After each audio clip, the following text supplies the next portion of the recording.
O sol de fim de tarde queimava o campo de treinamento quando os jovens fuzileiros começaram a alinhar suas armas reluzentes. Os capacetes novos, os uniformes impecáveis e as risadas confiantes enchiam o ar. Era o primeiro exercício de tiro real da turma, e todos queriam mostrar serviço. Mas a atenção deles se desviou no instante em que viram um homem se aproximando devagar, apoiado num bastão e carregando algo que destoava de todo aquele cenário de aço e disciplina. Um rifle velho pintado de laranja desbotado. O murmúrio foi imediato. "Olha só o brinquedo do vovô", cochichou um dos recrutas. "Outro riu alto, aposto que atira balas de paintball." O veterano não respondeu. Caminhava com passos lentos, firmes, cada pegada deixando um rastro de poeira. O nome bordado em seu uniforme, gasto ainda era legível. Sargento Autor Monteiro, o instrutor do dia Tenente Costa, o observou com respeito misturado a curiosidade. Sabia quem era aquele homem. Monteiro havia servido em missões que hoje eram estudadas em aula como exemplos de bravura e estratégia. Mas poucos acreditavam que ele ainda tinha algo a ensinar. "Senhores", disse o tenente, "hoje teremos uma presença especial. O sargento Monteiro vai acompanhar o exercício." Os risos continuaram, disfarçados em tosses e olhares. Monteiro apenas deixou o rifle laranja encostar no chão e olhou para o horizonte, onde o sol se escondia atrás das montanhas. "Bonito dia para errar o alvo", murmurou com voz rouca. Um dos recrutas respondeu, com ironia, "ou para enferrujar o brinquedo." "Sargento", o silêncio que veio depois foi pesado. Monteiro ergueu os olhos claros e frios, como se tivessem visto mais coisas do que qualquer um ali seria capaz de imaginar, e disse apenas, "Espero que não precisem de um brinquedo assim quando o vento mudar de lado." A tarde prosseguiu. O exercício começou. As rajadas dos fuzis modernos cortavam o ar em ritmo cadenciado. Os jovens gritavam, comemoravam, competiam entre si. Cada disparo era mais uma risada. Monteiro observava tudo em silêncio, o rifle laranja encostado no joelho, até que uma rajada ecoou diferente. Um som seco, metálico, que quebrou a cadência. O tenente franziu o senho. Quem disparou fora da linha? Ninguém respondeu. O barulho voltou, agora acompanhado de um eco distante, menos algo vindo da mata adiante. Um ruído que não pertencia ao exercício. Monteiro endireitou a postura. "Isso não é eco de treino", disse baixo. Os recrutas se entreolharam sem entender. "Como é, sargento?" perguntou o tenente. O velho não respondeu. Levantou o rifle laranja, olhou pela mira e travou o corpo com precisão quase mecânica. Um vento repentino soprou, levantando poeira. Os jovens se afastaram, alguns ainda rindo, achando que o velho queria impressionar. Mas então o disparo, um único tiro, seco, limpo. O som reverberou por todo o campo. Um segundo depois, uma faísca metálica explodiu na encosta distante, exatamente onde um vulto escondido se movia. O silêncio tomou conta do grupo. O tenente olhou através do binóculo e empalideceu. "Senhoras e senhores", murmurou. Há movimento na zona vermelha. O que era para ser apenas um treinamento agora se tornava algo muito mais grave.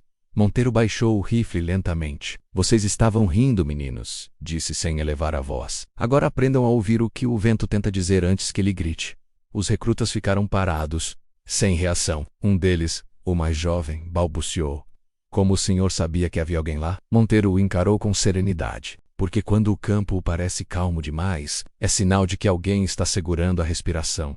O rádio do tenente crepitou. A voz do operador veio trêmula. "General Albuquerque solicita confirmação. A presença não identificada na zona norte." "Oh, General." O nome fez todos se endireitarem. Monteiro limpou a poeira da arma laranja e respondeu com calma.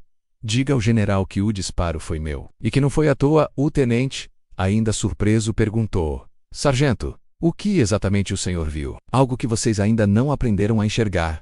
O veterano virou-se para o horizonte novamente. O vento voltava a soprar, desta vez carregando cheiro de fumaça. A tarde bonita de treinamento estava prestes a se transformar em noite de verdade. Monteiro recolocou o chapéu, apoiou o rifle no ombro e disse baixinho.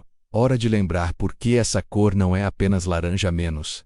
É o que resta quando o sangue seca." A voz do general ecoou no rádio, fria e urgente. Alerta vermelho. Todos em posição. E naquele instante, os jovens que antes riam perceberam que aquele velho de passos lentos não era um enfeite da história militar. Era a linha fina entre o riso e a guerra. O campo, antes tomado por risadas, agora estava mudo. O vento trazia o som metálico do rádio repetindo ordens, e a poeira subia devagar, como se até o chão tivesse medo de se mover. O tenente Costa dava instruções rápidas, mas sua voz tremia. Ninguém entendia direito o que estava acontecendo, menos apenas que o general havia entrado em alerta por causa de um único disparo, feito por um homem de cabelos grisalhos e um rifle pintado de laranja. Monteiro, parado no mesmo lugar, observava o horizonte com os olhos fixos. O dedo ainda descansava sobre o gatilho, não por nervosismo, mas por hábito. Aquele gesto que assustava os novatos era, para ele, uma extensão da respiração. Ele sabia que algo estava errado. Não apenas com o som, mas com o ar. Quem já viveu o campo de batalha conhece quando o vento traz o cheiro de pólvora antes mesmo que ela exista. Um sargento jovem se aproximou, hesitante. Senhor, aquele tiro, o senhor acha que realmente havia alguém lá? Monteiro virou o rosto devagar, e o olhar que lançou ao rapaz foi o suficiente para silenciá-lo. Não ache, soldado. Tenha certeza. Quem acha morre antes de confirmar. O tenente Costa recebeu uma chamada direta do comando. Confirmado. Movimento suspeito próximo à linha da mata. Provável invasão de fronteira durante o treinamento. Ordem do general. Recuar e proteger os recrutas. O coração dos jovens disparou. O exercício havia acabado menos, mas o perigo não. Enquanto todos corriam para montar uma linha de defesa improvisada, Monteiro ficou imóvel. Observava o topo da colina, os pontos onde a luz batia de forma diferente. Parecia procurar algo invisível. A mesma tática, murmurou. Eles sempre voltam pelo mesmo flanco. O tenente o ouviu. O senhor está dizendo que já passou por isso antes? Monteiro assentiu lentamente. Há 20 anos, numa operação noturna no deserto de Casara, Trus Pelotus, 42 homens. 20 voltaram. E tudo começou com um som igual a esse. Um clique metálico, disfarçado de vento. Os olhos do tenente se arregalaram. A história de Casara era lendária. Um massacre evitado por poucos. Entre eles um sargento que, segundo os relatos, avistou o inimigo antes de todos e fez o primeiro disparo que salvou vidas. Um único tiro que mudou o rumo da missão. O nome do homem nunca fora revelado, apenas o codinome, Falque U-7. Monteiro soltou um suspiro e limpou o cano do rifle com um pano desbotado. Esse barulho é o mesmo. Eles não erram o truque. Enquanto os jovens formavam posição, uma sombra surgiu entre as árvores distantes. O tenente ergueu o binóculo e sussurrou. Tem alguém lá. O soldado ao lado dele tremia, mirando sem coragem. Monteiro ergueu o braço pedindo calma. Não atirem. Eles estão testando a reação. E o senhor sargento? Perguntou o tenente. O que vai fazer? Esperar o vento mudar. Quando o vento muda, eles respondem. E é nessa respiração que se revela o alvo. O rádio voltou a chiar. General Albuquerque no canal aberto. A voz era firme e veterana. Quem fez o disparo inicial? O tenente respondeu. Sargento Monteiro, senhor. Monteiro? Repetiu o general, em tom de espanto. O mesmo Monteiro de Casara. O silêncio que se seguiu foi mais pesado que o som dos tiros. Os recrutas se entreolharam. O velho manteve os olhos no horizonte e disse, sem microfone, mas de forma que todos ouvissem. Fui eu, senhor. O inimigo tá aqui. A voz do general voltou, mais grave. Então mantenham-se firmes. Se Monteiro diz que estão aqui, então estão. E ninguém ignora um presságio dele. A confirmação caiu como uma sentença. O velho soldado não era um intruso nem uma peça de museu. Era uma lenda viva. O homem que salvou 40 vidas com um disparo e desapareceu do exército logo depois, deixando apenas o codinome. O tenente o observava em silêncio. Por que voltou, sargento? Por que agora? Monteiro limpou o suor da testa e respondeu.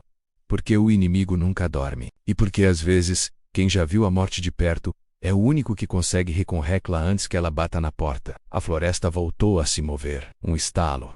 2. O som de metal contra metal. Os jovens fuzileiros engatilharam as armas. O tenente gritou ordens, mas Monteiro, sereno, ergueu o rifle laranja mais uma vez. O sol se pies. A luz se desfez em tons de cobre, refletindo no corpo da arma envelhecida. E por um instante tudo pareceu parar menos até o tempo. Então Monteiro apertou o gatilho. Um segundo disparo ecoou, mais forte que o primeiro. A bala atingiu algo invisível, e um clarão denunciou o reflexo de uma lente, um mirante inimigo escondido. O rádio explodiu em gritos. Contato visual confirmado. Atirador neutralizado. Os recrutas se entreolharam em choque. O velho baixou a arma, sem celebrar. Um a menos, murmurou. Mas o que vem depois é sempre pior. O tenente, agora com a voz firme, ordenou. Montar perímetro, e mantenha os olhos no céu se ele diz que não acabou, não acabou. Monteiro caminhou devagar até uma pedra e se sentou. Os jovens o olhavam com respeito misturado a medo. Um deles perguntou em voz baixa. Sargento, por que seu rifle é laranja? Monteiro passou a mão sobre a pintura desbotada e respondeu: porque há muito tempo pintei de sangue. E depois, para não esquecer o que custou cada disparo, cobri com tinta da mesma cor. Assim nunca me esqueço que uma bala nunca volta a menos, nem o homem que a dispara continua o mesmo. O vento trouxe um rugido distante. Era o ronco de motores. O general, do outro lado do rádio, soou tenso. Todos em alerta. Essa noite não será de treinamento. A noite desceu sobre o campo como um véu denso. A lua se escondia entre nuvens pesadas, e cada sombra parecia esconder um par de olhos. O som dos motores ficou mais nítido, menos caminhões, talvez blindados leves. O cheiro de óleo queimado e ferro quente trazia lembranças que Monteiro preferia ter deixado em outra vida. Os jovens fuzileiros tremiam, tentando enxergar algo na escuridão. O tenente Costa caminhava entre eles, repetindo ordens que mal ouvia. Sabia que precisava manter a tropa calma, mas sua própria respiração estava fora de ritmo. No meio do caos silencioso, Monteiro permanecia sentado encostado na pedra, como se aguardasse uma confirmação do tempo. O rifle laranja descansava sobre o joelho. Ele olhava o céu, contando segundos entre o rugido dos motores e o eco nas montanhas. 3 quilômetros, talvez menos, murmurou. O tenente se aproximou. Sargento, precisamos de orientação. O que o senhor acha que está acontecendo? Monteiro demorou alguns segundos para responder. Vocês esqueceram a coisa mais simples que o treinamento devia ensinar. Ou qual? Que o inimigo não precisa ver você para saber onde mirar. Só precisa ouvir o medo. O silêncio pesou. Monteiro continuou. Tirem as botas. Avancem em silêncio. Fiquem abaixo da linha da lua. A luz trai até o mais corajoso. Mas, senhor, sem mais. Se quiserem viver para rir disso amanhã, sigam as ordens de quem já enterrou os próprios amigos por ignorar um som de vento. Os soldados hesitantes obedeceram. Descalçaram-se, movendo-se como sombras baixas entre a grama alta. A brisa fria cortava o rosto de todos. O general, no rádio, mantinha a comunicação aberta, ouvindo sem interferir. Queria entender até onde o velho iria. De repente, uma explosão seca ecoou da encosta norte. Luzes, fumaça, um grito abafado. Contato, berrou um soldado. O tenente mandou recuar, mas Monteiro ergueu a mão. Não se movam. Ainda não é ataque, é distração. No mesmo instante, um segundo estrondo veio do lado oposto, muito mais próximo. Fragmentos de terra e poeira choveram sobre o grupo. O pânico ameaçava começar. O que fazemos, sargento? Monteiro levantou-se devagar, como se o corpo obedecesse a uma lembrança antiga. Agora vocês vão ver o que um rifle velho e uma mente cansada ainda conseguem fazer. Ele se posicionou no meio do campo, em plena linha de visão, e apontou o rifle laranja para o alto. Tenente, peça aos seus homens que fechem os olhos quando eu atirar. O quê? Por quê? Só faça... O disparo saiu como um trovão. Mas não foi um tiro comum menos, era uma bala traçante, dessas usadas para marcar ponto de fogo. O brilho cruzou o céu, iluminando brevemente a área ao redor. E na luz efêmera daquele risco laranja todos puderam ver várias silhuetas se movendo ao redor da base, cercando o perímetro. Meu Deus, murmurou o tenente. Agora vocês sabem onde mirar. Os jovens abriram fogo, desta vez com precisão, guiados pelo traço luminoso deixado pelo disparo de Monteiro. As sombras caíram uma a uma, e o som dos motores cessou. Em menos de 5 minutos, o campo estava novamente em silêncio, salvo pelo eco distante dos tiros, se desfazendo nas montanhas. Monteiro baixou o rifle, respirando fundo. A luz trai, mas também revela menos quando é você quem decide quando acenda-la. O tenente se aproximou, ofegante. Sargento, se o senhor não tivesse disparado, nós estaríamos mortos. Não estariam mortos, só não teriam aprendido nada. O rádio chiou novamente. A voz do general soava diferente, menos mais pessoal. Monteiro, Falque 7, eu devia ter imaginado. Ainda guarda as mesmas manias. E o senhor ainda fala demais, general. O riso discreto do outro lado da linha quebrou a tensão. Sabe que o exército ainda tem seu nome gravado no memorial de honra? Achamos que o senhor tinha desaparecido. Desapareci, sim. Para tentar esquecer o que não dá para esquecer. Mas parece que o destino gosta de brincar com veteranos. Os soldados começaram a relaxar. Alguns se sentaram, outros riam nervosamente. A adrenalina ainda pulsava. Um dos mais jovens, o mesmo que havia zombado do rifle, aproximou-se do sargento. Senhor, eu queria pedir desculpas pelo que disse antes. Monteiro o olhou, cansado, mas com gentileza. Não precisa se desculpar por rir. Precisa sim aprender o que significa atirar. Atirar é decisão divina menos e, cada vez que fazemos, perdemos um pouco da nossa alma. O silêncio voltou a cair. Até o vento parecia escutar. O tenente colocou a mão no ombro de Monteiro. O general quer falar pessoalmente com o senhor. Disse que está vindo para cá. Monteiro olhou para o horizonte, onde uma fileira de luzes distantes começava a se aproximar, os faróis dos veículos do comando. Então parece que minha noite ainda não acabou. Ele limpou o rifle, como quem prepara um último ato, e murmurou: sempre vem o acerto de contas. Seja com o inimigo, seja com o passado. O tenente não entendeu o que ele quis dizer, mas notou algo diferente. O rifle laranja estava brilhando de leve sob a luz dos faróis, revelando inscrições antigas, quase apagadas, letras gravadas à mão: Falk U-7, promessa cumprida. Os faróis dos veículos do comando cortavam o escuro como lâminas de luz. O ruído dos motores foi diminuindo até virar silêncio, e o campo, antes tomado por gritos e fumaça, agora parecia um cemitério de ecos. Do primeiro jipe desceu o general Albuquerque, uniforme impecável, olhar duro, o mesmo homem que 30 anos antes comandara missões que viraram lenda nos corredores da academia. Ele caminhou até Monteiro com passos firmes, mas a tensão era visível. Os jovens fuzileiros abriram caminho. Nenhum ousava respirar alto. O general parou diante do velho e o encarou em silêncio por alguns segundos. Depois, a voz grave, ainda atirando: Falk U-7. Achei que tivesse pendurado o rifle. Monteiro manteve o olhar sereno. Tentei, senhor, mas alguns fantasmas não penduram o uniforme. O general sorriu de canto. Um sorriso pesado, mais de respeito que de humor. Ainda o mesmo. Faz 30 anos que ouvi aquele som. O mesmo disparo seco no deserto de Casara. Quando o rádio tocou hoje, jurei que tinha voltado no tempo. Os jovens fuzileiros se entreolhavam espantados. Aquilo não era apenas uma visita militar.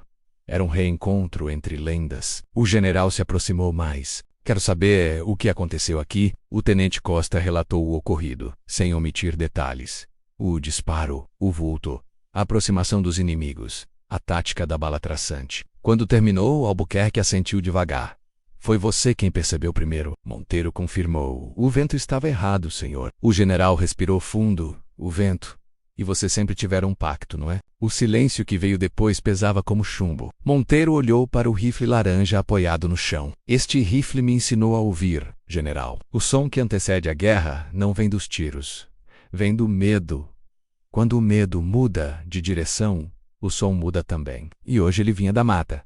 Albuquerque estudou o rosto dele. Você envelheceu, mas o olhar continua o mesmo. E, virando-se para os recrutas, sabem o que esse homem fez? Ele salvou 42 soldados em Casara. Todos os sensores estavam fora do ar, e ele percebeu o movimento no vento. Um disparo. Um único disparo. E a emboscada acabou antes de começar. O campo inteiro ficou em silêncio absoluto. Os jovens o olhavam com reverência. Monteiro, no entanto, abaixou a cabeça. 42 vivos, senhor, mais 58 mortos. E cada um deles ainda fala comigo quando fecho os olhos. O general ficou em silêncio por um tempo. Depois colocou uma mão no ombro dele e você fez o que ninguém mais faria. Mas Monteiro não pareceu ouvir. Olhava fixo para o horizonte inquieto. Senhor, essa noite ainda não acabou. Como assim? Perguntou o tenente. Se eles estavam testando a base, é porque queriam medir o tempo da resposta. Monteiro ergueu o rifle e apontou para o céu. E o tempo ainda não bateu. Um som grave ecoou à distância. Todos se viraram. Uma sequência de explosões surdas, vindas da direção contrária à que haviam defendido. O general pegou o rádio. Unidade Alfa, confirma em posição. Nada. Só estática. Monteiro olhou o relógio. Exatamente 15 minutos. Eles esperaram a troca de turno. O general empalideceu. Como sabia? Porque eu teria feito o mesmo. Sen, esperor ordens. Monteiro começou a andar em direção ao norte, rifle no ombro, passes fermes. O tenente tentou detê-lo. Senhor, é perigoso demais. Perigoso é deixar um erro repetir o passado. O general hesitou, depois gritou. Acompanhem o sargento. Ele está no comando agora. Os soldados seguiram, formando uma linha atrás do velho veterano. O chão tremia com cada passo. O som distante de tiros crescia.